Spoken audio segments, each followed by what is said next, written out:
60세가 넘으면 이상하게 두 부류로 나뉩니다. 같은 나이인데도 어떤 분은 하루가 느긋하고 마음이 평온한데 어떤 분은 여전히 바쁘고 늘 지쳐 있습니다. 가진 돈이 많아서일까요? 자식이 잘 돼서일까요? 절대 아닙니다. 겉으로 보면 차이는 없어 보이는데 삶의 무게는 전혀 다릅니다. 이유는 간단합니다. 몸은 이미 나이만큼 변했는데 마음과 삶의 방식은 그대로인 사람들이 있기 때문입니다. 실제로 2025년 기준 노년 관련 조사들을 보면 60대 이후 삶의 만족도를 가르는 가장 큰 요인은 소득이나 자식의 성공이 아니라 얼마나 삶을 단순하게 만들었느냐였습니다. 더 많이 가진 사람이 아니라 더 많이 내려놓은 사람이 편안하게 살고 있었습니다. 노후를 편히 사는 사람과 그렇지 않은 사람의 차이는 돈도, 자식도, 명예도 아닙니다. 단 하나 불필요한 것을 줄였느냐, 아직도 붙잡고 있느냐의 차이입니다. 그래서 오늘은 아주 중요한 이야기를 하려고 합니다. 법적으로 노년은 65세부터입니다. 나라가 정한 공식적인 노인의 시작이죠. 하지만 몸은 법을 기다려주지 않습니다. 60세부터 체력은 눈에 띄게 떨어지고 회복은 느려지고 마음은 쉽게 지칩니다. 이 시기에 여전히 젊을 때 방식으로 살면 노후는 버티는 시간이 됩니다. 그래서 똑똑한 사람들은 65세를 기다리지 않습니다. 60세부터 미리 줄이기 시작합니다. 이걸 줄인 사람은 노후가 천국이 되고 못 줄인 사람은 같은 나이에도 매일이 지옥이 됩니다. 늦어도 60세부터 반드시 줄여야 하는 것들 딱 6가지만 정확하게 짚어드리겠습니다. 끝까지 들으시면 여러분은 앞으로의 노후를 어떤 방향으로 살아야 할지 분명한 기준이 생길 겁니다. 중요한 이야기 지금부터 시작합니다. 첫 번째 해야 한다는 책임 강박을 줄여야 합니다. 75세 이순자 씨는 오늘도 새벽 5시에 일어났습니다. 무릎이 욱신거려요. 어젯밤에도 파스를 붙이고 잤는데 여전히 아픕니다. 하지만 일어나야 합니다. 오늘 일요일 아들네 집에 가서 반찬을 해줘야 하거든요. 내가 안 하면 누가 하니 하면서 부엌으로 갔어요. 김치찌개 끓이고 아들이 좋아하는 밑반찬 만들고 나물 무치고 생선 구우면서 3시간을 보냈습니다. 허리가 아파서 한 번씩 허리를 펴야 했어요. 숨도 가빠졌습니다. 그래도 참았어요. 짐을 싸서 버스를 타고 아들네 집에 도착했을 때 며느리가 문을 열었습니다. 어머니, 또 오셨어요? 괜찮은데 짜증 섞인 목소리였어요. 순자 씨는 가슴이 철렁했습니다. 괜찮아. 내가 해놔야 너가 편하지 하고 웃으며 말했지만 마음은 아팠어요. 점심을 함께 먹고 집에 돌아오는 버스 안에서 순자 씨는 혼잣말을 했습니다. 내가 뭐 하는 걸까? 고마워하지도 않는데 왜 이렇게 사는 걸까? 집에 도착해서 소파에 앉았어요. 무릎이 너무 아팠습니다. 파스를 또 붙였어요. 그리고 생각했습니다. 이게 내가 바라던 노년인가? 73세 박영숙 씨는 8순이 넘은 시어머니를 모시고 있습니다. 치매가 오셔서 24시간 돌봐야 해요. 밤에도 깨서 화장실 가시는 걸 도와드려야 하고 낮에는 식사 챙겨드리고 약 챙기고 기저귀 갈아드리고 온종일 시어머니 곁을 지킵니다. 영숙 씨도 이제 몸이 안 좋아요. 허리 디스크에 고혈압까지 있습니다. 자식들이 엄마 요양원 보내시죠라고 해도 내가 안 하면 누가 하니라며 거절하세요. 어느 날 영숙 씨는 허리가 너무 아파서 병원에 갔어요. 의사 선생님이 말씀하셨습니다. 어머니, 이대로 가시면 허리 못 씁니다. 무거운 거 들지 마시고 쉬셔야 해요. 그 말을 듣고 집에 돌아오는 길 영숙 씨는 울었답니다. 나는 왜 이렇게 살까? 내 인생은 언제 편안하게 사는 걸까? 여러분도 혹시 이렇게 사시나요? 명절엔 내가 음식을 준비해야 한다. 손주 돌보는 건 내가 해야 한다. 집안일은 내가 챙겨야 한다. 부모님 제사는 내가 모셔야 한다고 생각하시나요? 60세가 넘어서도 70세가 되어서도 여전히 뭔가를 해야 한다는 생각에 사로잡혀 계신 분들이 많습니다. 그런데 이게 정말 해야 하는 일일까요? 내가 안 하면 정말 안 되는 일일까요? 대부분은 아닙니다. 내가 안 해도 다른 사람이 할 수 있고 아니면 안 해도 되는 일들이에요. 우리는 평생을 책임지며 살아왔기 때문에 책임을 내려놓는 게 익숙하지 않습니다. 특히 여성 어르신들은 더 그렇습니다. 평생을 가족을 위해 희생하며 살아오셨으니 이제 와서 손을 놓는 게 죄책감처럼 느껴지시는 거예요. 하지만 여러분, 60세 이후에 책임은 미덕이 아닙니다. 관리 대상이에요. 몸이 신호를 보내는데도 억지로 하는 건 책임감이 아니라 강박입니다.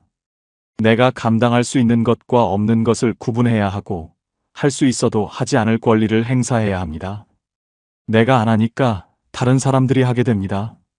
내가 모든 걸 다 떠안고 있을 때는 다른 사람들이 의지만 했는데 내가 손을 놓으니까 그들도 스스로 하게 되더라는 거예요. 여러분이 안 해도 세상은 잘 돌아갑니다. 오히려 여러분이 쉬어야 가족도 성장합니다. 두 번째, 과거에 대한 후회와 원망을 줄여야 합니다. 68세 김정숙 씨는 밤마다 잠을 설칩니다. 30년 전 일이 자꾸 떠올라요. 남편이 바람을 피웠던 일, 얼마나 힘들었는지, 얼마나 배신감이 컸는지, 지금도 그 이야기를 하면 눈물이 납니다. 남편은 이미 5년 전에 세상을 떠났는데도 정숙 씨는 아직도 그 원망 속에 갇혀 있어요. 밤에 누우면 그때 일이 떠오릅니다. 왜 나한테 그랬을까? 내가 뭘 잘못했을까? 그때 내가 한마디 했어야 했는데. 그러다 보면 새벽이 됩니다. 제대로 잠을 못 자요. 낮에는 피곤하고 밤에는 또 그 생각이 떠오르고 악순환이 반복됩니다. 정숙 씨는 제게 말씀하셨어요. 선생님, 나는 그 사람한테 아직도 화가 나요. 죽었는데도 미워요. 근데 화가 나면 나는 누구한테 화내는 걸까요? 결국 나한테 화내는 거죠. 71세 최동수 씨는 젊었을 때 사업 실패로 재산을 잃은 일을 평생 후회하십니다. 그때 내가 조금만 더 신중했으면, 그때 내가 그 사람 말을 듣지 말았어야 했는데 하시면서 지금도 그 일을 붙들고 계세요. 동수 씨의 아들이 제게 말했어요. 우리 아버지는 30년 전에 멈춰 계세요. 현재를 사는 게 아니라 과거를 사세요. 가족들이랑 밥 먹을 때도, TV 볼 때도 늘 그때 이야기를 하세요. 저희는 지겨워서 듣기 싫은데 아버지는 계속 그 이야기만 하세요. 여러분도 혹시 밤마다 이런 생각하시나요? 그때 내가 그렇게 하지 말았어야 했는데, 그 사람한테 그렇게 당하지 말고 한마디 했어야 했는데, 젊었을 때 좀 더 열심히 살았으면 지금 이렇게 안 살았을 텐데. 과거를 떠올리면 자책이 되고, 자책은 분노가 되고, 분노는 결국 무기력으로 이어집니다. 그리고 그 무기력 속에서 우리는 오늘을 잃어버려요. 과거 회상이 나쁜 건 아닙니다. 좋았던 기억을 떠올리며 미소 짓는 건 괜찮아요. 문제는 후회와 원망에 사로잡혀 현재를 놓치는 겁니다. 독일 철학자 쇼펜하우어는 이런 말을 했습니다. 인간의 고통은 대부분 이미 지나간 것에 집착하는 데서 시작된다. 정확한 말입니다. 우리가 불행한 건 과거 때문이 아니라 과거를 놓지 못하는 현재의 선택 때문이에요. 과거는 이미 지나갔습니다. 아무리 후회해도 바꿀 수 없어요. 아무리 원망해도 그 사람은 변하지 않습니다. 그런데 우리는 왜 계속 과거를 붙들고 있을까요? 용서는 상대를 위한 게 아닙니다. 용서는 나를 살리는 선택이에요. 상대방이 잘못했든 안 했든 내가 원망을 붙들고 있으면 결국 아픈 건 나예요. 상대방은 아무렇지도 않은데 나만 밤마다 분노하고 괴로워하는 겁니다. 과거를 완전히 지울 순 없어요. 하지만 과거에 지배당하지 않을 순 있습니다. 과거는 기억 속에 두되 오늘은 오늘로 사는 겁니다. 세 번째, 자식 걱정을 줄여야 합니다. 70세 한명숙 씨는 매일 아침 아들한테 전화합니다. 밥 먹었니? 회사 잘 다녀오니? 요즘 힘들진 않니? 아들은 45살입니다. 결혼도 했고 자식도 둘 있어요. 회사에서 과장까지 승진했습니다. 그런데 명숙 씨는 아직도 아들을 걱정하세요. 아들이 제게 말했어요.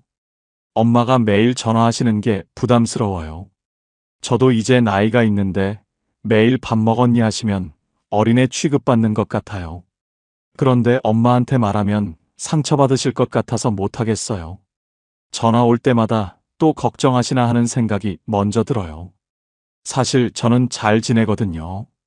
근데 엄마는 계속 걱정하세요. 66세 조미숙 씨는 딸이 결혼한 지 10년이 됐는데도 여전히 걱정합니다. 사위가 우리 딸한테 잘해주나? 애들은 잘 크나? 돈은 잘 버나? 한 달에 두세 번은 딸네 집에 가서 냉장고를 열어봅니다. 뭐 이렇게 없어? 시장 봐줄까? 하면서 이것저것 사다 놓고 와요. 딸이 엄마, 우리 알아서 해. 괜찮아라고 해도 미숙 씨는 걱정이 됩니다. 딸이 힘든 걸 숨기는 건 아닐까? 혹시 사위랑 사이가 안 좋은 건 아닐까? 밤마다 딸 생각을 하다가 잠을 못 잡니다. 미숙 씨는 제게 말씀하셨어요. 딸이 행복하면 나도 행복하고, 딸이 힘들면 나도 힘들어요. 딸 기분에 내 하루가 좌우돼요. 여러분의 자식은 이제 성인입니다. 30, 40, 50이 넘은 어른이에요. 그들에게도 자기 인생이 있고 자기가 해결해야 할 문제들이 있습니다. 그런데 우리는 여전히 자식을 어린아이처럼 걱정합니다. 저 애가 밥은 잘 먹고 다니나? 저 애가 돈은 잘 관리하나? 저 애가 직장에서 힘들진 않을까? 걱정은 끝이 없습니다.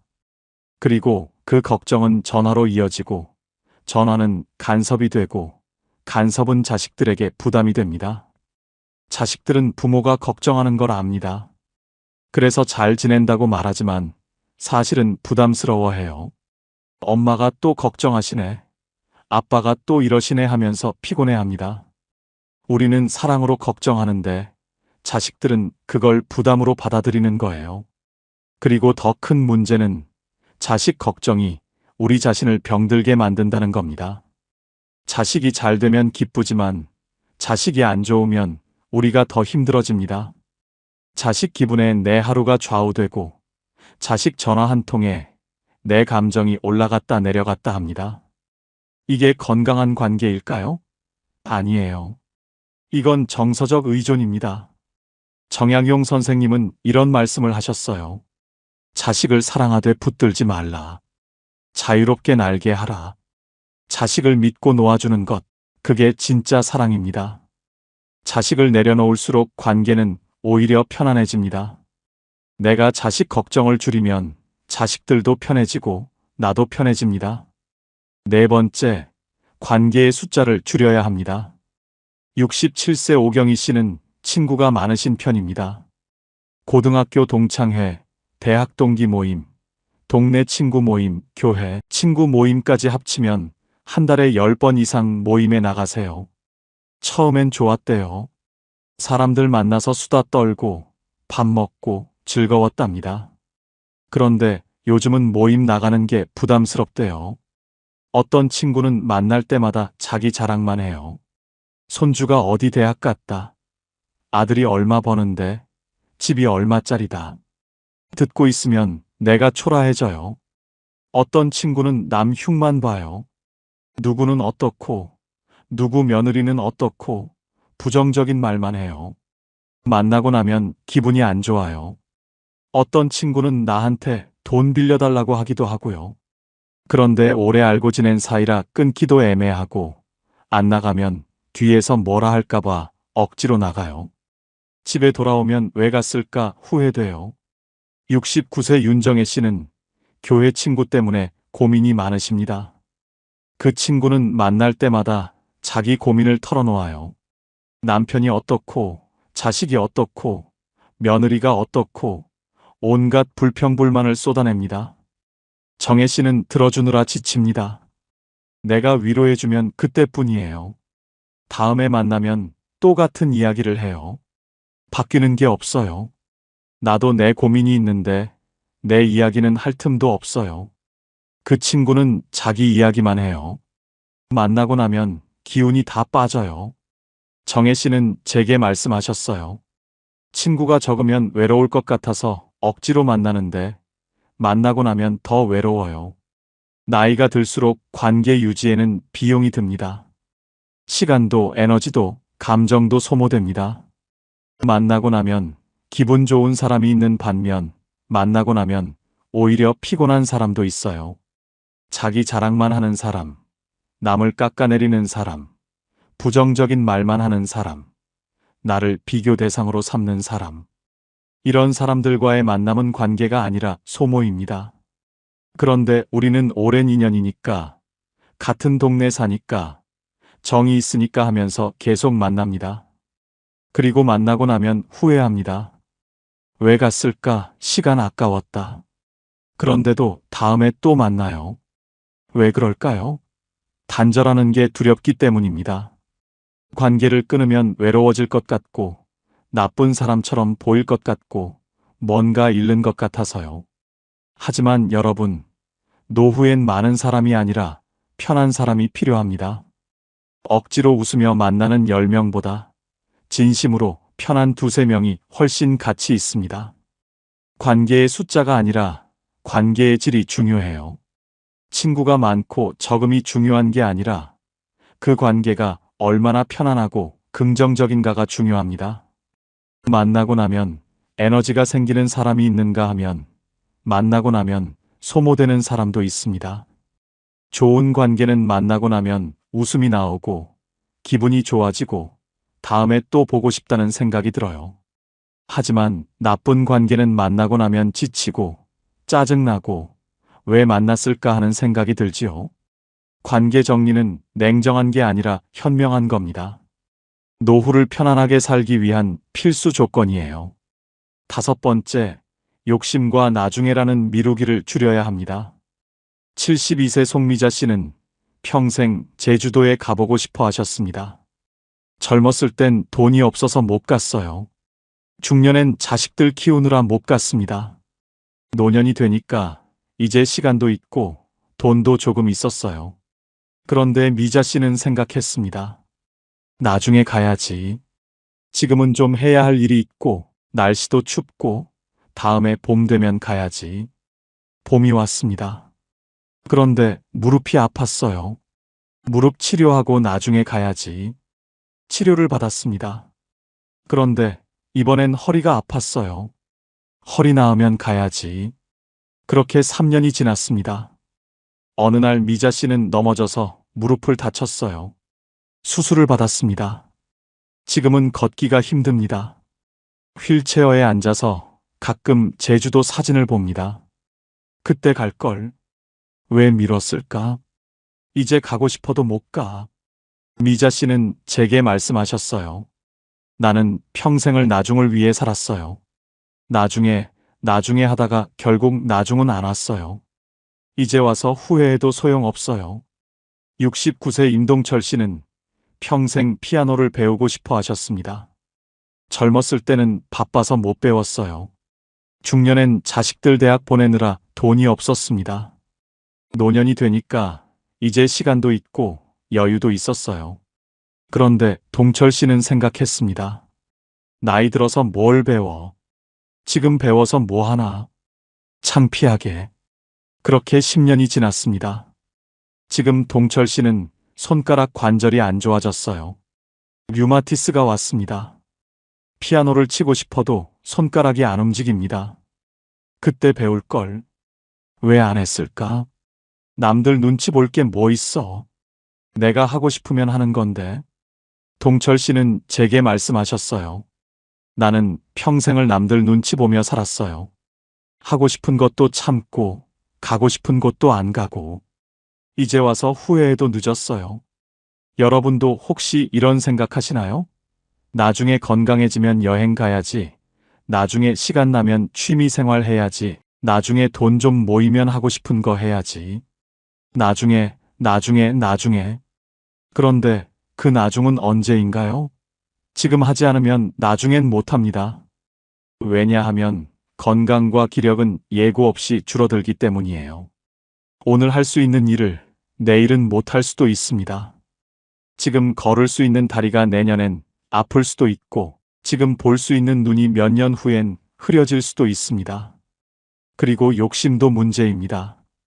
아껴야 한다는 생각, 자식들 주려고 모아야 한다는 생각, 혹시 모를 일에 대비해야 한다는 생각.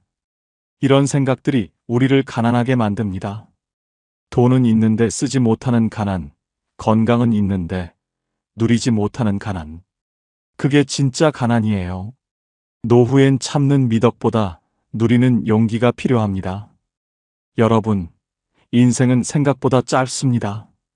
60세가 되고, 70세가 되고, 80세가 되면 할 수 있는 일들이 점점 줄어듭니다. 지금 하지 않으면 영영 못할 수도 있어요. 그러니 오늘 할 수 있는 작은 행복을 누리세요. 나중을 위해 참지 말고 지금을 위해 사세요. 자식들 물려줄 돈도 중요하지만 내가 행복하게 사는 게 더 중요합니다. 행복한 부모를 보는 게 자식들한테도 더 큰 선물이에요. 6번째, 비교하는 마음을 줄여야 합니다. 65세 정순남 씨는 SNS를 자주 보십니다. 친구들이 올린 여행 사진을 봅니다. 제주도에 갔대요. 일본에 갔대요. 유럽 여행을 다녀왔대요. 맛있는 음식 사진을 봅니다. 호텔 뷔페에서 먹었대요. 유명한 식당에 갔대요. 손주들과 행복한 사진을 봅니다. 손주가 영어 잘한대요. 피아노 대회에서 상 받았대요. 명문 유치원에 다닌대요. 그걸 보면서 순남 씨는 자신의 삶이 초라하게 느껴진대요. 남들은 다 여행 다니는데 나는 집에만 있네. 남들은 다 맛있는 거 먹는데 나는 집에서 혼자 밥 먹네. 남들 손주는 다 잘하는데 우리 손주는 평범하네. 남들은 다 행복해 보이는데 나만 이렇게 사는 것 같아요. 순남 씨는 제게 말씀하셨어요. SNS 보면 볼수록 내 인생이 불행해 보여요. 남들은 다 잘 사는 것 같은데 나만 가난한 것 같아요. 68세 이경자 씨는 이웃집 할머니 때문에 스트레스를 받으십니다. 그 할머니는 자식이 잘 됐어요. 아들이 의사, 딸이 변호사래요. 손주는 다 명문대 갔대요. 경자 씨는 아들이 평범한 직장인이고 딸은 주부예요. 손주도 평범하게 자라고 있습니다. 그런데 이웃집 할머니를 만날 때마다 기분이 안 좋아져요. 우리 아들이 이번에 승진했어. 우리 손주가 전교 1등 했어. 자랑만 합니다. 경자 씨는 듣고 있으면 위축됩니다. 우리 집은 평범한데 나는 왜 이렇게 살까? 집에 돌아오면 우울해집니다. 경자 씨는 제게 말씀하셨어요. 남과 비교하지 말아야 한다는 건 아는데 자꾸 비교가 돼요. 그럼 내가 불행해져요. 우리는 살면서 끊임없이 비교당하며 살아왔습니다. 학창 시절엔 성적으로, 청년 시절엔 직장으로, 중년엔 재산과 자식으로 비교당했습니다. 그리고 노년이 되어서도 비교는 계속돼요. 저 집은 자식이 잘 됐대. 저 사람은 연금을 많이 받는데 저 부부는 여행 자주 다니더라. 저 집은 손주가 명문대 갔대. 끝이 없습니다. SNS를 보면 더 심해집니다. 친구들이 올린 여행 사진, 맛있는 음식 사진, 손주들과 행복한 사진. 그걸 보면서 내 삶이 초라하게 느껴집니다. 남들은 다 행복해 보이는데 나만 이렇게 사는 것 같고 남들은 다 잘 사는 것 같은데 나만 가난한 것 같습니다. 하지만 여러분, SNS는 현실이 아니에요. 사람들은 좋은 것만 올립니다. 행복한 순간만 찍어서 올리고 힘든 순간은 숨겨요. 그러니 그걸 보고 비교하면 안 됩니다. 그건 편집된 삶이지 진짜 삶이 아니니까요. 그리고 이웃이나 친척과 비교하는 것도 마찬가지입니다. 남의 집은 겉만 보입니다. 겉으로는 화목해 보여도 속은 어떤지 모릅니다. 자식이 잘 된 것처럼 보여도 실제로는 부모랑 사이가 안 좋을 수도 있고 돈이 많아 보여도 빚이 있을 수도 있어요. 우리는 남의 겉모습만 보고 부러워하는데 실제로는 각자의 고민이 있습니다. 비교는 우리를 불행하게 만들 뿐입니다. 비교를 멈추는 순간 삶은 다시 내 것이 됩니다. 남의 삶을 부러워하며 살 게 아니라 내 삶을 살아야 합니다. 내가 가진 것을 보고 내가 누릴 수 있는 것을 누리고 내가 감사할 수 있는 것에 감사하며 살아야 해요. 그게 진짜 노후입니다. 지금까지 6가지를 말씀드렸습니다. 책임 강박을 줄이고 과거를 내려놓고 자식 걱정을 줄이고 관계를 정리하고 욕심과 미루기를 줄이고 비교하는 마음을 내려놓는 것. 이 6가지를 한 문장으로 요약하면 이렇습니다. 60세 이후엔 책임, 과거, 걱정, 관계, 욕심, 비교를 줄일수록 삶은 가벼워집니다. 무거운 짐을 내려놓을수록 우리는 더 멀리, 더 편안하게 갈 수 있어요. 여러분, 이 6가지 중에서 오늘부터 하나만 줄인다면 무엇이 가장 먼저일까요? 혹시 책임 강박인가요? 아니면 과거에 대한 후회인가요? 자식 걱정일까요? 관계 정리일까요? 욕심일까요? 비교하는 마음일까요? 무엇이든 좋습니다. 6가지를 다 한꺼번에 할 필요는 없어요. 하나만 줄여도 삶은 달라집니다. 여러분, 이미 여기까지 살아오신 당신은 충분히 잘해오셨습니다. 평생을 책임지며 살았고, 힘든 과거를 견뎌냈고, 자식을 키웠고, 수많은 관계를 유지하며 살아왔어요. 그것만으로도 대단한 일입니다. 이제는 조금 짐을 내려놓아도 됩니다. 이제는 조금 쉬어도 돼요. 이제는 나를 위해 살아도 됩니다. 60세 이후의 삶은 더 가지는 게 아니라 덜어내는 거예요. 채우는 게 아니라 비우는 겁니다. 그렇게 가벼워질수록 삶은 평온해지고 평온해질수록 행복에 가까워집니다. 오늘 이 이야기가 여러분께 작은 용기가 되었기를 바랍니다. 그리고 오늘부터 아주 작은 것 하나라도 줄이는 실천을 시작하시길 바랍니다. 천천히, 당신의 속도로, 당신의 방식으로. 오늘 이 영상이 여러분의 가슴에 와닿으셨다면 구독과 좋아요로 저희와 함께 해주세요. 그리고 댓글로 여러분의 이야기를 들려주시면 정말 기쁠 것 같아요. 3가지가 궁금합니다. 첫째, 여러분은 이 중에서 무엇을 가장 먼저 줄이고 싶으신가요? 둘째, 오늘 이야기 중 가장 공감되시는 부분은 무엇인가요? 셋째, 여러분만의 짐 내려놓는 방법이 있으신가요? 여러분 한 분 한 분 모두 평온하고 행복한 노후를 보내시길 진심으로 바랍니다. 지금까지 황금노후였습니다. 감사합니다. 2025년 국민건강보험공단이 발표한 충격적인 통계가 있습니다. 65세 이상 노인 중 우울증 진단을 받은 사람이 93만 명입니다. 10명 중 3명이 수면제를 복용하고 있어요. 5명 중 1명이 차라리 죽고 싶다는 생각을 한 적이 있다고 답했습니다. 왜 이렇게 됐을까요? 돈이 없어서일까요? 아닙니다. 통장에 5억이 있어도 우울증에 걸려요. 자식이 없어서일까요? 아닙니다. 자식 셋 있어도 외롭습니다. 건강이 나빠서일까요? 아닙니다. 건강해도 불행한 사람이 많아요. 진짜 이유는 따로 있습니다. 이것을 줄이지 못했기 때문입니다. 65세가 넘었는데도 줄이지 못하고 계속 붙잡고 있어요. 그게 독이 되는 줄도 모르고 붙잡고 있습니다. 오늘 딱 6가지만 정확히 짚어드리겠습니다. 이 6가지를 줄이지 못하면 여러분의 노후는 정말 지옥이 될 수 있어요. 하지만 반대로 이 6가지만 줄이면 여러분의 노후는 천국입니다. 자, 지금 시작하겠습니다. 첫 번째, 평생 역할 강박을 줄여야 합니다. 72세 김영자 씨는 새벽 5시 30분에 일어납니다. 평생 그 시간에 일어났어요. 남편 출근 준비시켜야 했으니까요. 그런데 남편은 3년 전에 세상을 떠났습니다. 자식들도 다 독립했어요. 아무도 없어요. 그런데 영자 씨는 여전히 5시 30분에 일어나요. 일어나서 뭘 할까요? 아무것도 없습니다. 부엌에 갑니다. 밥을 하려고 해요. 그런데 혼자 먹을 건데 밥을 해야 하나 싶어요. 라면을 끓입니다. 먹다가 울어요. 아침 8시가 됩니다. 예전에는 설거지하고 청소하고 빨래했어요. 바빴습니다.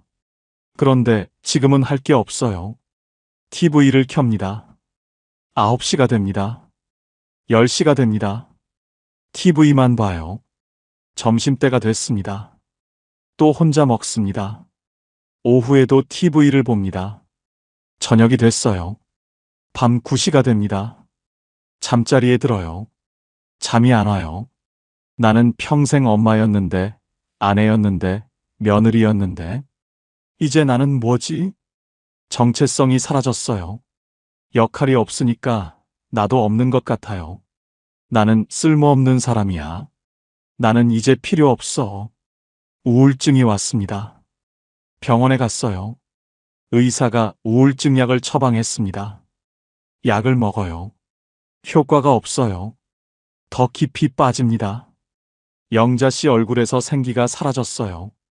웃지 않습니다. 말도 없어요.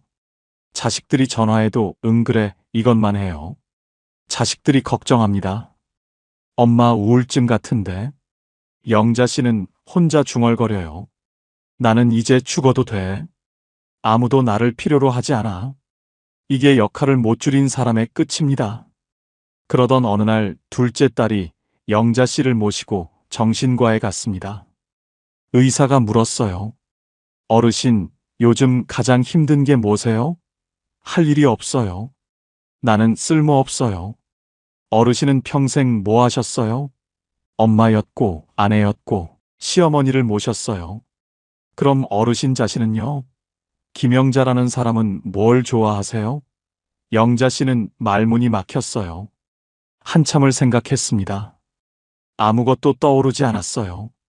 저는 잘 모르겠어요. 의사가 말했습니다. 어르신, 72년을 사셨는데 어르신을 모르세요? 그게 문제예요. 어르신은 평생 역할만 하셨어요. 김영자라는 사람으로는 한 번도 안 사셨어요. 이제 역할이 끝났으니까 정체성이 사라진 거예요. 지금부터라도 찾으세요. 김영자가 누군지, 김영자가 뭘 좋아하는지. 영자 씨는 집에 오는 길에 멍했어요. 김영자가 뭘 좋아하지? 한참을 생각했습니다. 어렴풋이 떠오르는 게 있었어요. 나 옛날에 노래 좋아했는데, 학교 다닐 때 합창단 했는데, 50년 전 일이었습니다. 그 이후로 한 번도 노래를 안 했어요. 엄마 역할 하느라, 아내 역할 하느라, 며느리 역할 하느라 시간이 없었습니다. 영자 씨는 용기를 냈어요. 동네 복지관에 전화했습니다. 저기 노래교실 있나요? 네, 어르신. 화요일 오전 10시에 있어요. 나이 많아도 돼요? 물론이죠. 다들 어르신이세요. 화요일이 됐습니다. 영자 씨는 떨렸어요. 복지관에 갔습니다. 노래교실에 들어갔어요. 할머니, 할아버지들이 앉아 있었습니다. 선생님이 웃으면서 맞아줬어요. 어서 오세요. 여기 앉으세요. 노래를 시작했습니다. 동백아가씨였어요. 영자 씨가 따라 불렀습니다. 처음엔 작은 목소리였어요. 점점 커졌습니다. 노래가 끝났어요. 옆에 할머니가 말했습니다. 어르신, 목소리 좋으세요. 영자 씨가 웃었어요. 오랜만에 웃었습니다. 집에 오는 길에 영자 씨는 콧노래를 불렀어요. 몇 년 만인지 모르겠어요. 그날 저녁 영자 씨는 라면이 아니라 미역국을 끓였습니다. 계란말이도 했어요. 밥을 제대로 먹었습니다. 맛있네. 혼자 먹는데도 맛있었어요. 밤에 잘 잤습니다. 꿈도 꿨어요. 어렸을 때 합창단에서 노래하는 꿈이었습니다. 6개월이 지났어요. 영자 씨는 매주 화요일 노래교실에 갔습니다. 친구도 생겼어요. 같이 커피도 마셨습니다. 공연도 했어요. 복지관 작은 무대에서 동백아가씨를 불렀습니다. 자식들이 보러 왔어요. 박수 쳐줬습니다. 엄마 멋있어요. 영자 씨 얼굴이 완전히 달라졌어요. 생기가 돌아왔습니다. 웃음이 많아졌어요. 말도 많아졌습니다. 우울증 약을 끊었어요. 의사가 놀랐습니다. 어르신, 완전히 달라지셨네요. 영자 씨가 제게 말했어요. 역할을 내려놓으니까 저를 만났어요. 평생 엄마로만 살았는데 이제야 김영자로 살아요. 노래하는 김영자, 친구 만나는 김영자, 무대에 서는 김영자. 이게 진짜 저더라고요. 72년 만에 저를 만났어요. 늦었지만 행복해요. 역할 강박을 줄이세요. 엄마 역할, 아내 역할, 며느리 역할 다 끝났어요. 이제 여러분 이름으로 사세요. 여러분이 좋아하는 걸 하세요. 그게 진짜 인생입니다. 두 번째, 되돌릴 수 없는 과거 생각을 줄여야 합니다. 69세 박순희 씨는 밤마다 27년 전 일을 떠올립니다. 아들이 고3이었어요. 대학 입시를 앞두고 있었습니다. 순희 씨는 매일 아들을 다그쳤어요. 공부해. 공부 안 하면 인생 망쳐. 아들은 스트레스를 받았습니다. 어느 날 아들이 폭발했어요. 엄마, 그만해요. 나 혼자 좀 있게 해줘요. 방문을 쾅 닫았습니다. 순희 씨는 화가 났어요. 내가 너 잘 되라고 하는 말인데 왜 저래? 그 다음 날 아들이 집을 나갔습니다. 편의점 아르바이트를 시작했어요. 대학을 포기했습니다. 저는 제 인생 제가 살게요. 순희 씨는 충격받았어요. 울고불고 했습니다. 내가 뭘 잘못했어? 나는 네가 잘 되라고 한 건데. 아들은 집에 잘 안 왔어요. 연락도 뜸했습니다. 순희 씨는 후회했어요. 그때 내가 좀 참을걸. 그때 내가 좀 덜 다그칠걸. 27년이 지났습니다. 아들은 지금 45세예요. 결혼했고 애도 있고 잘 살고 있습니다. 관계도 좋아졌어요. 명절에 옵니다.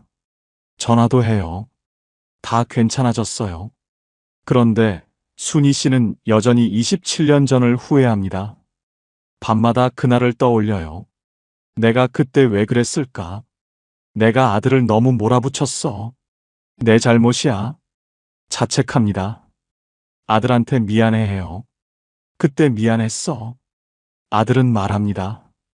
엄마, 그거 다 옛날 일이에요. 저 이제 괜찮아요. 그래도 엄마는 미안해. 엄마, 그만하세요. 다 지난 일이에요. 순희 씨는 못 놓아요. 매일 밤 27년 전을 재생합니다.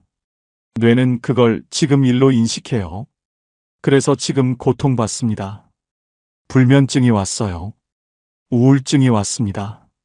몸이 망가졌어요. 혈압이 올랐습니다. 당뇨가 생겼어요. 얼굴에 주름이 깊어졌습니다. 순희 씨는 늙어 보여요. 실제 나이보다 10살은 더 늙어 보입니다. 이게 과거를 못 줄인 사람의 모습이에요. 순희 씨 친구가 말했습니다. 순희야, 너 아직도 그 얘기해? 27년 됐어. 아들도 다 용서했어. 이제 그만 놓아. 그래도 나는 미안해. 미안하면 뭐해? 과거는 안 바뀌어. 너만 힘들어. 순희 씨는 화가 났어요. 그런데 밤에 생각해 봤습니다. 맞는 말인가? 거울을 봤어요. 주름투성이 얼굴이 보였습니다. 나 왜 이렇게 늙었지? 다른 친구들보다 더 늙어 보여. 깨달았어요. 내가 나를 늙게 만들었구나. 과거를 붙잡고 있어서. 다음 날 순희 씨는 종이를 꺼냈습니다. 27년 전 그날을 적었어요. 자세히 적었습니다. 다 적고 나서 그 종이를 찢었어요. 작게 찢었습니다. 쓰레기통에 버렸어요. 이제 끝이야. 그때는 그랬다. 나는 최선을 다했다. 이제 끝났다. 선언했습니다. 그날 밤 과거 생각이 났어요. 그때 내가 순희 씨는 멈췄습니다. 그때는 그랬다. 이제 끝났다. 눈을 떴어요. 천장을 봤습니다. 지금 나는 침대에 누워 있다. 지금은 2025년이다. 아들은 잘 살고 있다. 나도 괜찮다. 현재로 돌아왔어요. 처음엔 어려웠습니다. 과거가 계속 나왔어요. 그래도 연습했습니다. 그때는 그랬다. 이제 끝났다. 한 달이 지났어요. 과거 생각이 줄었습니다. 잠을 잘 잤어요. 3달이 지났습니다. 거의 안 났어요. 아침에 일어나면 개운했습니다. 거울을 봤어요. 나 좀 젊어진 것 같은데. 주름이 얕아진 것 같았어요. 표정이 밝아졌습니다. 친구들이 말했어요. 순이야, 너 뭐 좋은 일 있어? 얼굴이 밝아졌네. 순이 씨가 제게 말했어요. 과거를 놓으니까 현재가 보이더라고요. 27년을 과거에 살았어요. 오늘이 안 보였어요. 오늘 날씨, 오늘 밥, 오늘 웃음, 다 안 보였어요. 과거만 봤어요. 그런데 과거를 놓으니까 오늘이 보여요. 오늘이 이렇게 좋은 날인 줄 몰랐어요. 과거 생각을 줄이세요. 후회해도 안 바뀌어요. 되돌릴 수 없어요. 이제 현재를 사세요. 오늘을 보세요. 그게 진짜 삶입니다. 3번째, 자식 걱정을 줄여야 합니다. 70세 이금순 씨는 새벽 3시에 일어납니다. 잠을 못 자요. 딸 걱정 때문입니다. 딸이 42세예요. 결혼 10년 차입니다. 그런데 남편이 사업에 실패했어요. 빚이 2억입니다. 딸이 일을 하고 있어요. 애를 키우면서 일을 합니다. 힘들어요. 금순 씨는 그 생각에 잠을 못 자요. 딸이 얼마나 힘들까? 빚은 어떻게 갚지? 애는 누가 돌보나? 사위는 또 일을 구했을까? 밤새 생각합니다. 아침이 되면 전화해요. 지은아, 너 괜찮니? 네, 엄마. 괜찮아요. 빚은 어떻게 하니? 엄마, 천천히 갚고 있어요. 사위는 일 구했니? 엄마 알아보고 있대요. 애는 누가 봐? 어린이집 보내요. 어린이집비는 비싸잖아. 엄마, 저희가 알아서 해요. 그래도 엄마는 걱정돼서. 엄마, 걱정하지 마세요. 저 어른이에요. 전화가 끊어집니다. 금순 씨는 더 불안해져요. 딸이 힘든데 나한테 말을 안 해. 혼자 끙끙 앓고 있는 거 아냐? 통장을 봅니다. 연금으로 모은 돈이 3천만 원 있어요. 이걸 딸한테 줄까? 그래, 줘야지. 딸한테 전화합니다. 딸아, 엄마가 돈 좀 줄게. 3천만 원. 엄마 안 돼요. 엄마 돈이잖아요. 괜찮아. 엄마는 괜찮아. 엄마, 저희가 알아서 할게요. 받을 수 없어요. 그래도 엄마, 제발 걱정하지 마세요. 저 스트레스 받아요. 뚝 끊어집니다. 금순 씨는 울어요. 나는 도와주려고 하는 건데 왜 저렇게 나오지? 그날 이후 딸이 전화를 잘 안 받아요. 카톡도 답장이 늦습니다. 금순 씨는 더 불안해요. 밤마다 잠을 못 자요. 약을 먹습니다. 수면제, 혈압약, 우울증약, 약이 늘어나요. 몸이 망가집니다. 관계도 나빠져요. 이게 자식 걱정을 못 줄인 사람의 모습이에요. 금순 씨는 복지관 상담을 받았습니다. 상담사가 물었어요. 어르신, 가장 힘든 게 뭐세요? 딸이 힘든데 제가 도와줄 수가 없어요. 딸이 도와달라고 했나요? 아니요. 안 받아요. 그럼 왜 도와주려고 하세요? 제가 엄마잖아요. 딸이 힘들면 엄마가 도와줘야죠. 상담사가 말했습니다. 어르신, 그게 사랑인가요? 통제인가요? 금순 씨는 충격받았어요. 통제요? 딸이 안 받겠다는데 계속 주려고 하는 건 통제예요.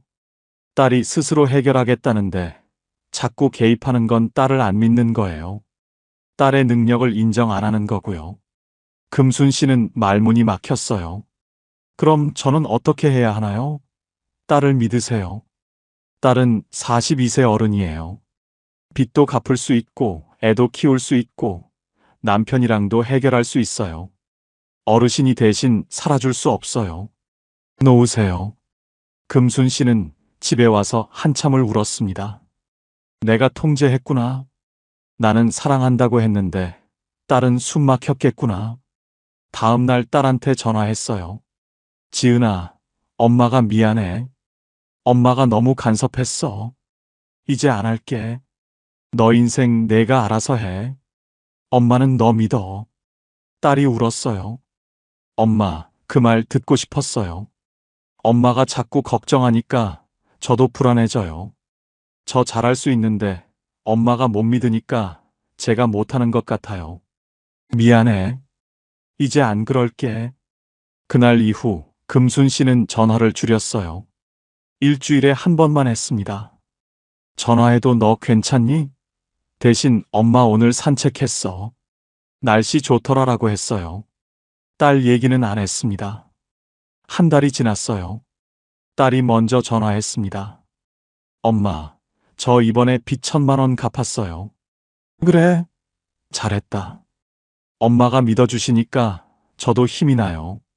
제가 할 수 있다는 자신감이 생겨요. 금순 씨는 웃었어요. 걱정을 내려놓으니까 딸이 잘하더라고요. 금순 씨는 자식 걱정이 줄어드니까 시간이 생겼습니다. 복지관 다녔어요. 수채화 배웠습니다. 친구 만났어요. 밤에 잘 잤습니다. 약을 줄였어요. 몸이 좋아졌습니다. 금순 씨가 제게 말했어요. 자식 걱정을 놓으니까 제 인생이 보이더라고요. 65세 이후에도 자식 인생을 대신 살면 내 인생은 자동으로 사라집니다. 이 말이 진짜더라고요. 자식은 자식 인생 살고 나는 내 인생 살아요. 그게 진짜 사랑이에요. 네 번째, 지치는 관계의 숫자를 줄여야 합니다. 68세 한말순 씨는 친구가 50명입니다. 동창회, 계모임, 친목 모임, 교회 친구, 동네 친구. 말순 씨는 자랑스러웠어요. 나는 친구가 많아. 나는 외롭지 않아. 그런데 요즘 이상해요. 친구 만나면 지쳐요. 동창회에 나갑니다. 친구들이 모였어요. 대화를 해요. 그런데 대화 내용이 맨날 똑같아요. 우리 아들 이번에 집 샀어. 우리 손주 영재래. 우리는 하와이 다녀왔어. 자랑만 해요. 말순 씨는 들으면서 마음이 무거워집니다. 우리 아들은 평범해. 손주도 그냥 그래. 여행도 안 갔어. 주눅 들어요. 집에 옵니다. 왜 이렇게 피곤하지? 계모임에도 나갑니다. 또 똑같아요. 자랑 대회입니다. 말순 씨는 또 주눅 들어요. 교회 친구도 만납니다. 또 똑같아요. 비교당하는 기분입니다. 일주일에 친구를 5번 만나요. 만날 때마다 지쳐요. 그런데 안 나갈 수가 없어요. 안 나가면 나만 빠지잖아. 나만 소외되잖아. 외로워. 계속 나갑니다. 잠을 많이 자도 피곤해요. 면역력이 떨어졌어요. 감기에 자주 걸립니다. 대상포진도 왔어요. 의사가 말했습니다. 어르신, 스트레스 받으세요? 아니요. 친구 많아서 외롭지 않아요. 그런데 왜 면역력이 이렇게 떨어지죠? 말순 씨는 생각해 봤어요. 친구가 많은데 왜 나는 외로울까? 친구 만나는데 왜 나는 행복하지 않을까? 이게 지치는 관계를 못 줄인 사람의 모습이에요. 어느 날 말순 씨가 감기에 심하게 걸렸습니다. 열이 39도까지 올랐어요. 일주일을 집에 누워 있었습니다. 친구 모임을 다 빠졌어요. 그런데 이상한 일이 생겼어요. 친구들이 아무도 전화 안 했습니다. 카톡도 안 했어요. 나 아픈데 아무도 안 궁금해하네. 섭섭했습니다. 그런데 동시에 깨달았어요. 우리는 친구가 아니었구나. 그냥 같이 시간 때우는 사람들이었구나. 친구들한테 연락이 왔어요. 말순아, 다음 주 나올 수 있어? 말순 씨는 고민했어요. 나가야 하나? 솔직해졌습니다. 나는 저 모임이 싫어. 자랑만 들어야 하고, 비교당하고, 주눅 들고. 그게 싫어. 거절했습니다. 나 요즘 몸이 안 좋아서 못 나가. 하나씩 거절했어요. 동창회, 계모임, 친목 모임. 다 나가지 않았습니다. 한 달이 지났어요. 말순 씨는 혼자 있었습니다. 처음엔 외로웠어요.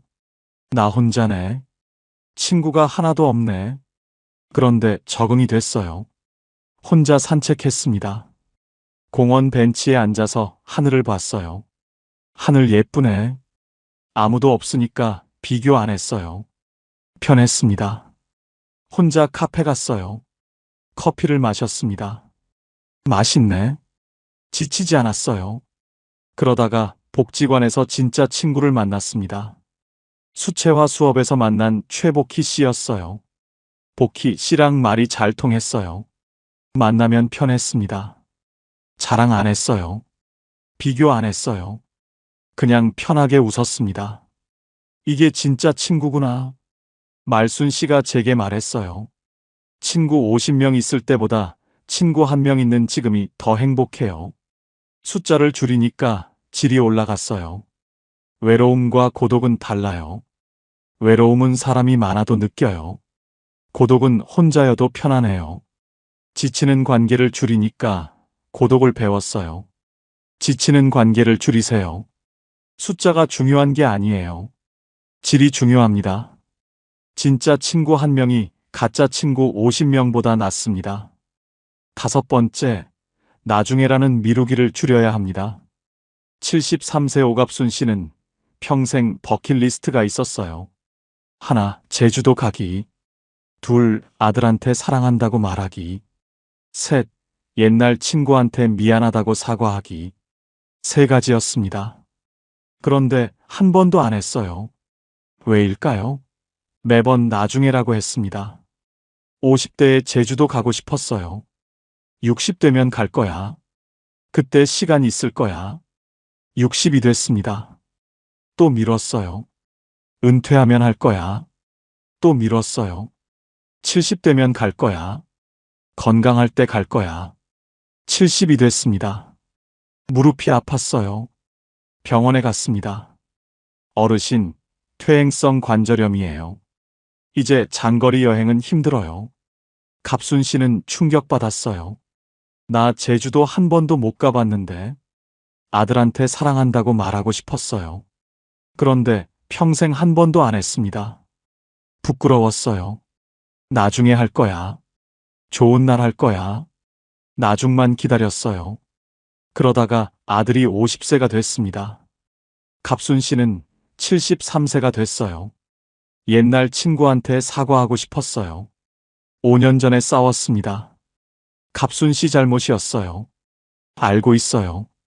그런데 사과를 못했습니다. 나중에 할 거야. 다음에 만나면 할 거야. 5년이 지났습니다. 그 친구가 세상을 떠났어요. 장례식에 갔습니다. 영정 사진을 봤어요. 갑순 씨는 울었어요. 미안해. 사과 못해서 미안해. 나중에 하려고 했는데. 후회했습니다. 이게 미루기를 못 줄인 사람의 끝이에요. 갑순 씨는 장례식에서 돌아오는 길에 결심했습니다. 나중은 없어. 오늘 해야 해. 집에 왔어요. 아들한테 전화했습니다. 아들아, 엄마가 할 말이 있어. 뭔데요, 엄마? 엄마가 너를 사랑한다. 한참 침묵이 흘렀어요. 아들이 울었습니다. 엄마, 저도 사랑해요. 그 말 처음 들어봐요. 미안해. 진작할걸. 둘이 한참 울었어요. 갑순 씨는 전화를 끊고 나서 눈물을 닦았습니다. 제주도는 못 가요. 무릎이 아파서요. 그런데 포기하지 않았습니다. 멀리는 못 가도 가까운 데는 갈 수 있어. 근처 수목원에 갔어요. 혼자 갔습니다. 꽃이 피어 있었어요. 벤치에 앉았어요. 여기도 예쁘네. 제주도 못 가도 괜찮아. 여기도 충분해. 만족했습니다. 6번째, 남과 나를 재는 비교를 줄여야 합니다. 71세 송금자 씨는 스마트폰 중독입니다. 하루 종일 카톡을 봐요. 친구들 단톡방이 5개 있어요. 친구들이 사진을 올립니다. 여행 사진, 손주 사진, 맛집 사진. 금자 씨는 그걸 보면서 비교해요. 저 친구는 유럽 갔네. 나는 집에만 있는데. 저 친구 손주 예쁘네. 우리 손주는 왜 저렇지? 저 친구는 좋은 거 먹네. 나는 찐밥만 먹는데. 비교하면 불행해져요. 얼굴이 굳습니다. 웃지 않아요. 새벽까지 스마트폰을 봅니다. 비교하면서 봐요. 아침에 일어나면 피곤해요. 눈이 충혈됐습니다. 머리가 무거워요. 밥맛이 없어요. 모든 게 시들해져요. 나는 왜 이렇게 초라할까? 자괴감이 들어요. 거울을 봅니다. 주름투성이 얼굴이 보여요. 나는 왜 이렇게 늙었지? 친구들은 덜 늙어 보이는데. 또 비교합니다. 끝이 없어요. 비교하면 할수록 불행해집니다. 몸이 망가져요.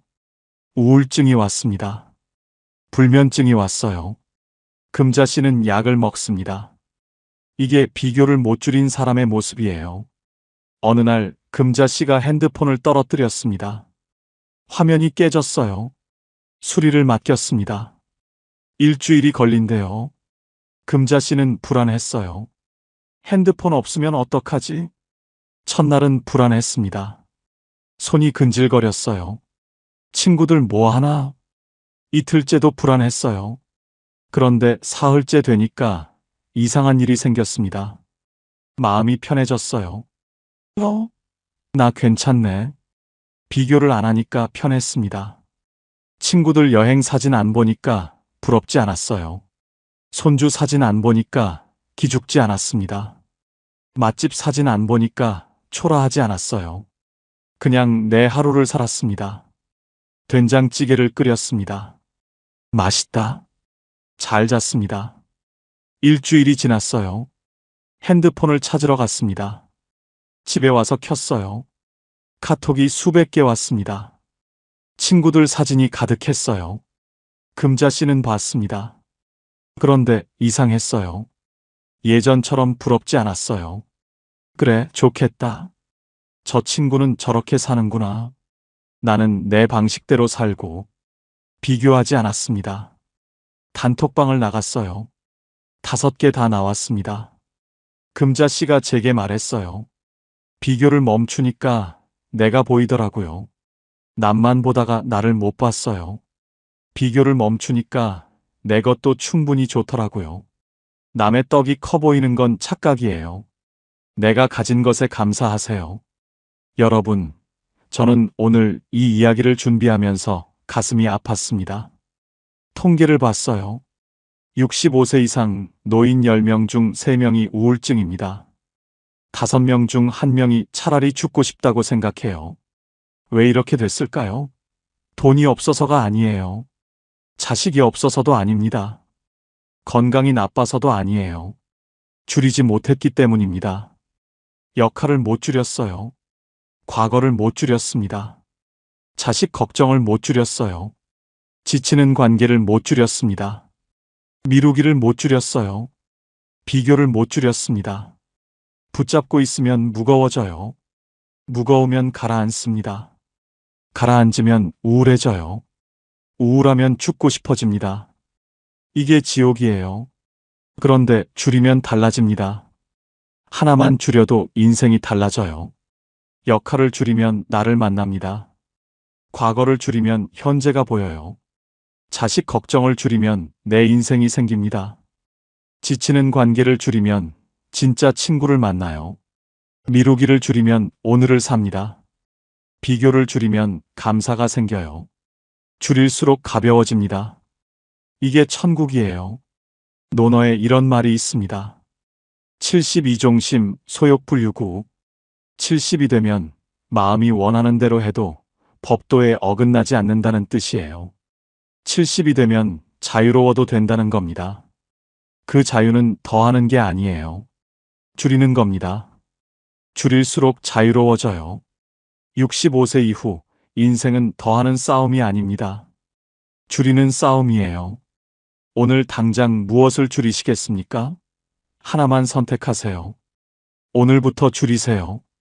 여러분, 저는 진심으로 여러분이 행복하시길 바랍니다. 65세 넘어서까지 무거운 것들을 붙잡고 계시는 모습을 보면 가슴이 아파요. 이제 놓으세요. 가벼워지세요. 그게 여러분이 여러분 자신에게 줄 수 있는 가장 큰 선물입니다.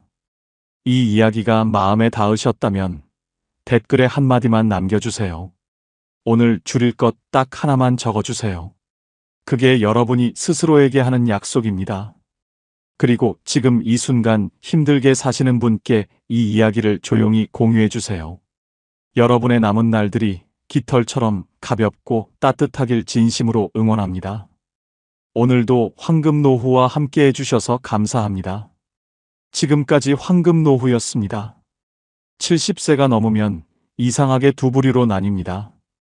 같은 나이인데 어떤 분은 얼굴이 밝고 평온하지만 어떤 분은 생기가 없고 항상 지쳐 있습니다.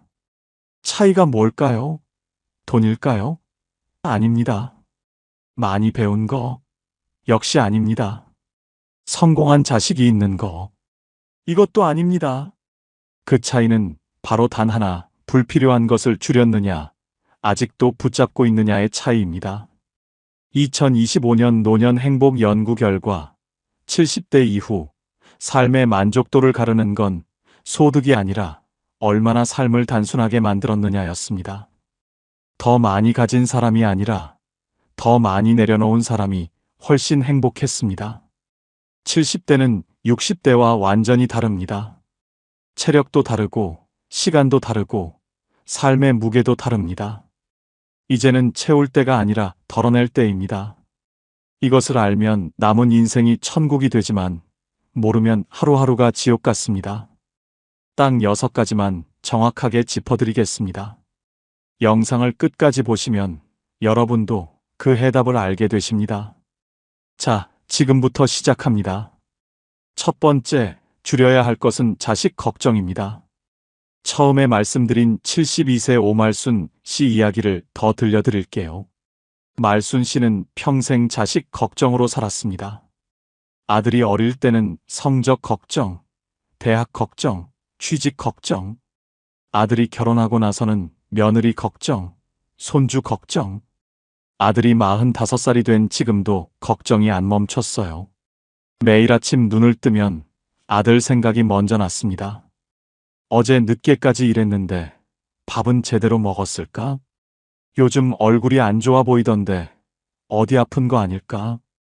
회사에서 스트레스 받는다고 했는데 괜찮을까? 하루에 문자를 서너 번 보냈어요. 밥 먹었어? 퇴근했어? 오늘 어땠어? 아들이 답장을 안 하면 불안했어요. 10분, 20분, 30분. 답장이 없으면 전화했습니다. 왜 문자 안 봐? 엄마 회의 중이었어요. 회의 중에도 잠깐 볼 수 있잖아. 엄마, 나 일해야 해요. 그날 오후에 아들한테서 문자가 왔어요. 엄마, 나 사고 났어요. 말순 씨는 그 5글자를 보는 순간 숨이 막혔습니다. 전화를 했는데 안 받았어요. 머릿속이 하얗게 됐습니다. 사고가 났는데 전화를 안 받아? 크게 다친 거야. 의식이 없는 건가? 어떡하지? 어떡하지? 온몸이 떨렸어요. 그 자리에서 쓰러졌습니다. 옆집 이웃이 119를 불렀어요. 응급실에 실려갔습니다. 심장이 너무 빨리 뛰어서 심전도 검사를 받았어요. 의사가 말했습니다.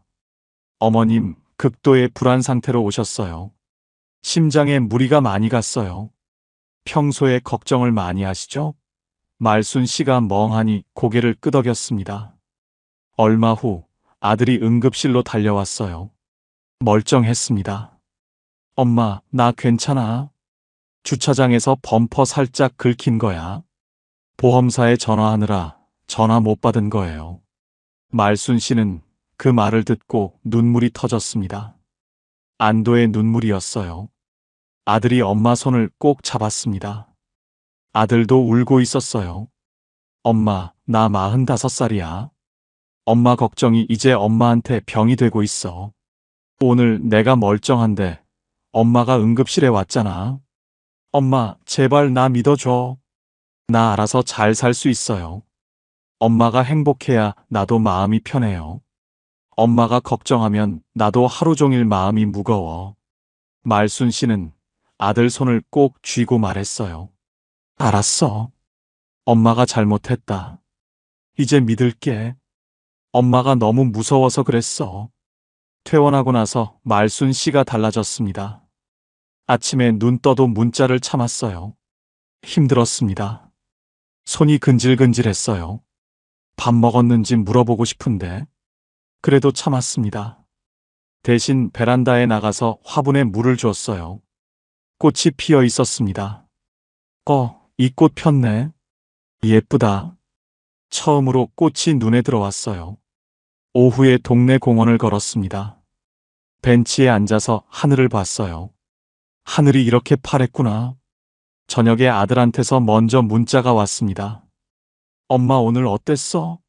말순 씨가 웃었어요. 나 오늘 꽃 보고 하늘 봤어. 좋았어. 엄마 잘하셨어요. 2025년 가족관계 연구에서 자녀에 대한 과도한 걱정이 부모의 심혈관 질환 위험을 2.8배 높이고 오히려 자녀와의 관계를 악화시키는 것으로 나타났습니다. 걱정은 사랑이 아닙니다. 진짜 사랑은 믿는 겁니다. 자식 걱정을 내려놓으면 내 심장이 살고 내 인생이 시작됩니다. 두 번째, 줄여야 할 것은 해야 한다는 책임 강박입니다. 75세 김복순 씨 이야기를 들려드릴게요. 복순 씨는 새벽 4시에 일어났습니다. 손주 생일이었거든요. 미역국 끓여야 하고 잡채해야 하고 불고기 재워야 하고 전 부쳐야 했어요. 사흘 전부터 준비했습니다. 시장 보고 재료 손질하고 전날 밤 늦게까지 준비했어요. 그런데 아침부터 머리가 이상했습니다. 한쪽이 띵하고 어지러웠어요. 왜 이러지? 잠깐 앉았다가 일어났습니다. 괜찮아. 조금 있으면 나아지겠지. 오늘 생일상은 차려야지. 그때 며느리가 왔어요. 어머님 얼굴이 안 좋으세요. 좀 쉬세요. 괜찮아. 내가 해야지. 어머님 저랑 같이 해요. 아니야. 네가 왜 해? 내가 할게. 오전 10시였어요. 전 부치다가 복순 씨가 갑자기 쓰러졌습니다. 며느리가 119를 불렀어요. 응급실에서 검사를 받았습니다. 의사가 말했어요. 어머님 뇌졸중 전조 증상이에요. 30분만 더 늦게 오셨으면 큰일 날 뻔했어요. 30분이요? 네, 아슬아슬했어요. 증상 느끼셨을 텐데요. 왜 참으셨어요? 복순 씨가 대답했습니다. 손주 생일상 차려야 해서요. 의사가 잠깐 말을 못했어요. 그리고 조용히 말했습니다. 어머님, 생일상보다 어머님이 더 중요해요. 복순 씨는 그 말을 듣고 눈물이 났습니다. 내가 안 하면 누가 한다고? 내가 해야 한다고 생각했는데. 아들이 병실로 들어왔어요. 아들의 눈이 빨개져 있었습니다. 엄마, 우리 생일상 필요 없어요. 엄마가 있어야 해요. 엄마 없으면 생일이 무슨 의미 있어요? 복순 씨는 아들 얼굴을 보면서 생각했어요. 내가 없어도 생일은 지낼 수 있구나. 그런데 내가 없으면 아들한테는 진짜 생일이 없겠구나. 퇴원하고 처음으로 아무것도 안 한 날이 있었어요. 그냥 소파에 앉아 있었습니다. 며느리가 밥을 차렸어요. 아들이 설거지를 했습니다. 복순 씨는 그냥 앉아서 봤어요. 처음에는 불편했습니다. 저거 내가 해야 하는데. 그래도 참았어요. 밥을 먹었습니다. 며느리가 차렸는데 맛있네. 설거지 끝난 부엌이 깨끗했어요. 내가 안 해도 깨끗하네. 그날 저녁 복순 씨는 오랜만에 일찍 잠들었어요. 몸이 가벼웠습니다. 아침에 일어나서 생각했어요. 어제 내가 아무것도 안 했는데 세상이 안 무너졌네. 오히려 더 좋았네. 2025년 노인 건강연구에서 70대 이상 여성의 과로로 인한 뇌혈관 질환 발병률이 60대보다 2.3배 높았습니다. 몸이 신호를 보내고 있어요. 할 수 있어도 안 할 권리, 이제 여러분 것입니다. 해야 한다는 강박을 내려놓는 것. 그게 70 이후 내 몸을 지키는 첫 번째 방법입니다. 세 번째, 줄여야 할 것은 과거에 대한 후회와 원망입니다. 77세 박정래 씨 이야기를 들려드릴게요. 정래 씨는 50년 된 원망을 품고 살았어요. 결혼하고 첫 해에 시어머니한테 큰 상처를 받았거든요. 어린 새댁이 부엌에서 국을 끓이고 있었어요. 시어머니가 들어오더니 냄비를 들여다보고 말씀하셨습니다. 이게 뭐야? 이걸 국이라고 끓였어? 우리 아들이 이걸 먹어야 해? 정래 씨는 그 말에 가슴이 무너졌어요. 얼마나 노력해서 끓인 국인데. 그런데 한마디도 못했어요. 죄송해요 하고 고개를 숙였습니다. 그게 시작이었어요. 시어머니는 틈만 나면 정래 씨를 구박했습니다. 음식이 어떻고, 청소가 어떻고, 아이를 어떻게 키우냐고. 정래 씨는 50년 동안 그 말들을 가슴에 쌓았어요. 시어머니는 20년 전에 돌아가셨습니다. 그런데 정래 씨 마음속에서는 시어머니가 안 돌아가셨어요. 혼자 밥 먹다가도 그 생각이 났어요. 그때 그 말이 얼마나 상처였는데.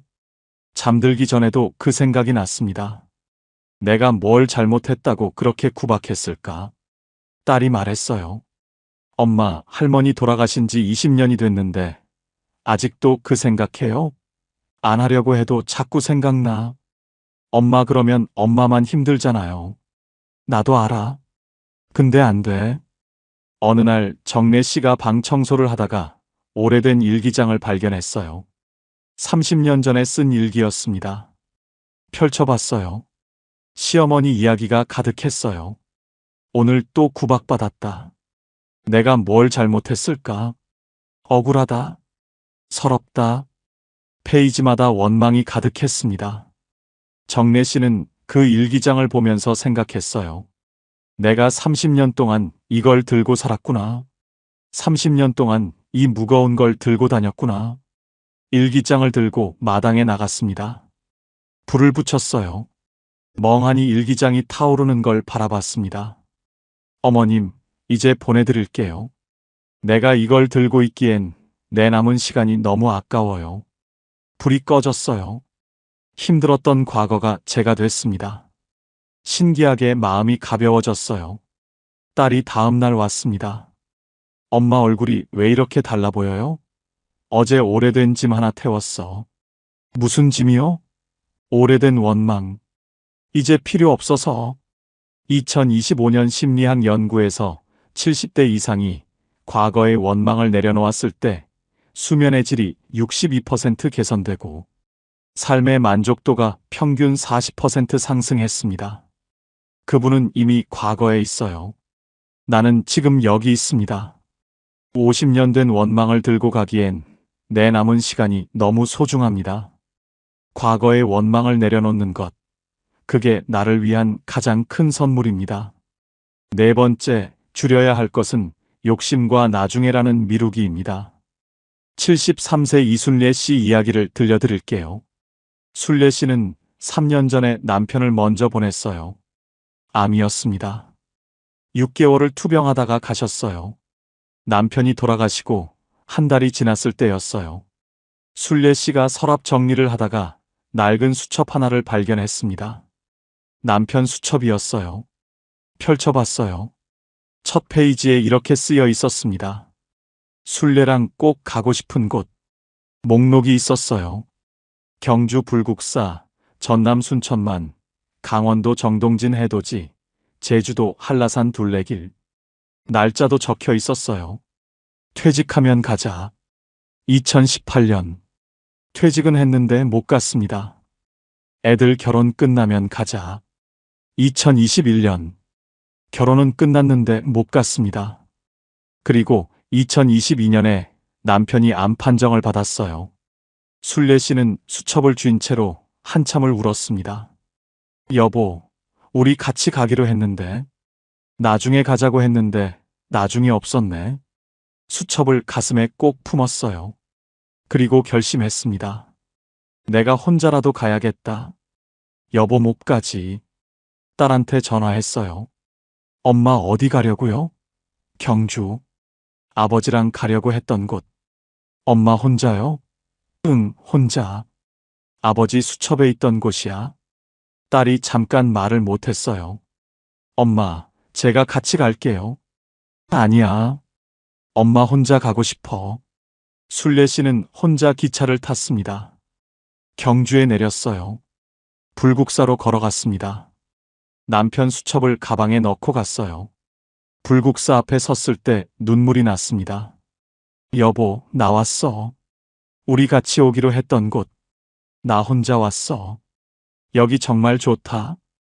같이 왔으면 더 좋았을 텐데. 한참 서 있었어요. 그리고 사진을 찍었습니다. 수첩을 꺼내서 첫 번째 줄에 체크를 했어요. 경주 불국사. 그 다음부터 순례 씨가 달라졌습니다. 아끼던 것들을 꺼내 쓰기 시작했어요. 결혼 선물로 받은 찻잔 세트를 꺼냈습니다. 30년 만에 처음으로 꺼냈어요. 나중에 귀한 날 쓰려고 아꼈는데 오늘이 귀한 날이야. 내가 살아있는 오늘이.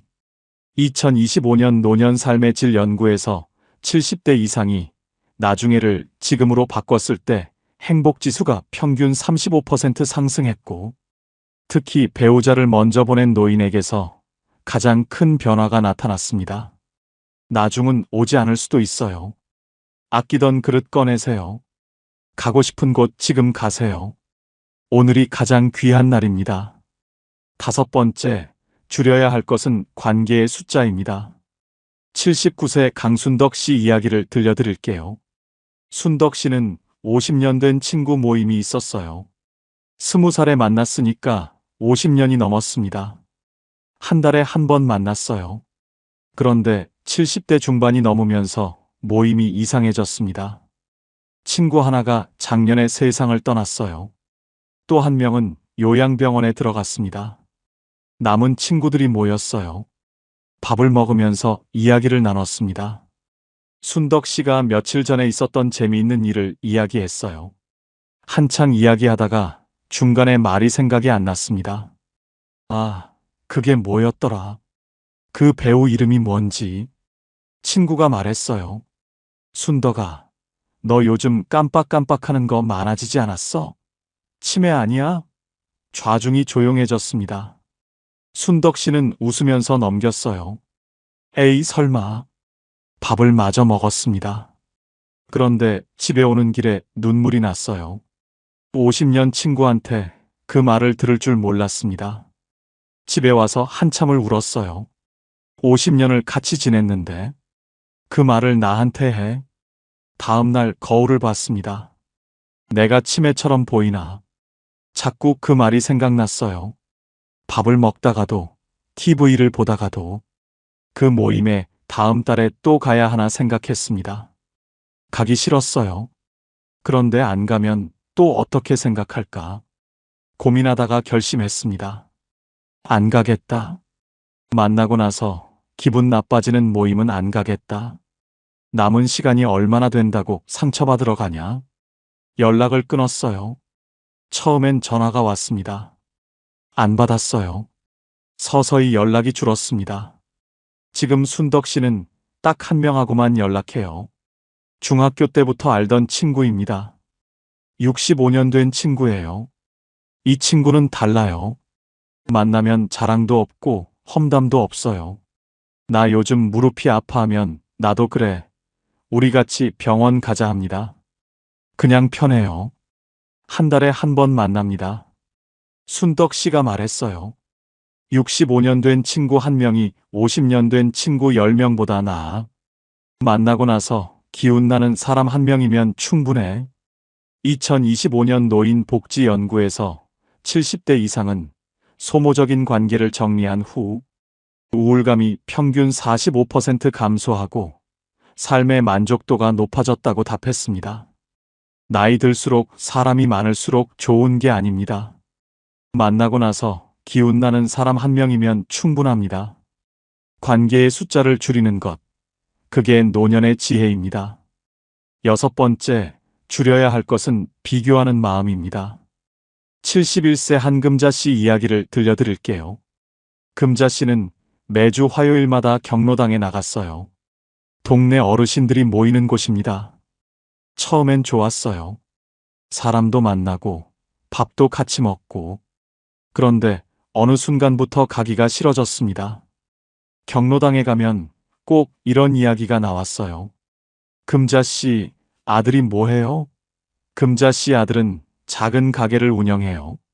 특별히 잘 나가지도 않고 그렇다고 못 사는 것도 아닌 평범한 아들입니다. 아, 가게해요. 어떤 가게요? 그냥 동네 가게요. 옆에 앉은 어르신이 말했어요. 우리 아들은 이번에 과장 됐어요. 대기업이에요. 또 다른 어르신이 말했습니다. 우리 딸은 미국에 있어요. 거기서 의사예요. 금자 씨는 갑자기 작아졌습니다. 우리 아들은 그냥 동네 가게인데. 집에 오는 길에 기분이 안 좋았어요. 저녁에 아들한테 전화가 왔습니다. 엄마, 오늘 어땠어? 응, 그냥 그랬어. 왜요? 경로당 갔다 왔는데 별로였어. 왜요? 말하기 싫었어요. 그냥 아들이 눈치를 챘나 봐요. 엄마, 나 평범한 아들이라서 미안해요. 금자 씨는 그 말을 듣고 가슴이 철렁했습니다. 아니야, 왜 그런 말을 해? 엄마 표정 보면 알아요. 엄마가 나 때문에 기가 죽어 있잖아요. 금자 씨는 한참 말을 못했어요. 그리고 울었습니다. 엄마가 잘못했다. 내가 최고인데 엄마가 남이랑 비교했어. 미안해. 아들이 말했어요. 엄마, 나는 엄마 아들인 게 자랑스러워요. 엄마도 나 아들인 게 자랑스러웠으면 좋겠어요. 그날 이후 금자 씨가 달라졌습니다. 경로당에서 아들이 뭐해요? 물으면 당당하게 말했어요. 가게해요. 열심히 잘해요. 어떤 가게요? 동네 가게요. 우리 동네 사람들한테 필요한 거 파는 가게요. 자랑스럽죠? 그 말을 하는 순간 진짜 자랑스러웠습니다. 어느 날 경로당에서 집에 오는데 손녀한테서 문자가 왔어요. 할머니 나 오늘 시험 잘 봤어요. 할머니한테 제일 먼저 알리고 싶었어요. 금자 씨는 그 문자를 보면서 눈물이 났습니다. 내가 대기업 아들 가진 사람들이랑 비교하느라 이 소중한 것들을 못 보고 있었구나. 2025년 노인심리연구에서 경로당이나 모임에서의 비교 경험이 70대 이상의 자존감, 저하와 우울증의 주요 원인 1위를 차지했습니다. 남의 자식이랑 비교하다 내 인생을 잃어버리지 마세요. 내 아들이, 내 딸이, 내 손주가 이미 충분히 소중합니다. 비교하는 마음을 내려놓는 것, 그게 내 삶을 온전히 사는 겁니다. 여러분, 오늘 6분의 이야기 들으시면서 혹시 이런 생각 드셨나요? 이거 다 내 이야기네. 나도 이렇게 살았는데. 그 마음이 드셨다면 오늘 이 이야기가 여러분 마음속에 제대로 닿은 겁니다. 6가지 다 내려놓으실 필요 없어요. 딱 하나만요. 오늘 자식한테 문자 보내고 싶은 걸 한 번만 참으셨다면 그게 첫 번째입니다. 오래된 원망이 떠올랐을 때 이제 그만해도 되겠다 하셨다면 그게 세 번째예요. 아껴두던 찻잔 꺼내서 커피 한 잔 마셨다면 그게 네 번째입니다. 이 중에 하나만 하셨어도 오늘 하루 정말 잘 사신 겁니다. 70 이후의 삶은 더 채우는 게 아닙니다. 하나씩 내려놓는 겁니다. 짐이 가벼워질수록 발걸음이 가벼워지고 발걸음이 가벼워질수록 하루가 소풍이 됩니다. 우리는 평생 주는 것만 배웠지 멈추는 것은 배우지 못했습니다. 하지만 이제는 압니다. 조금 덜 해주는 것도 사랑이라는 걸요. 이제는 짐을 내려놓아도 됩니다. 이제는 나를 위해 살아도 됩니다. 오늘 여러분이 가장 내려놓고 싶은 것 딱 하나 댓글로 남겨주세요. 여러분의 한마디가 같은 짐을 지고 살아온 누군가에게 큰 용기가 됩니다. 이 이야기가 도움이 되셨다면 가장 사랑하는 분께 조용히 공유해 주세요. 나눔은 결국 가장 따뜻한 선물입니다. 지금까지 황금노후였습니다. 감사합니다.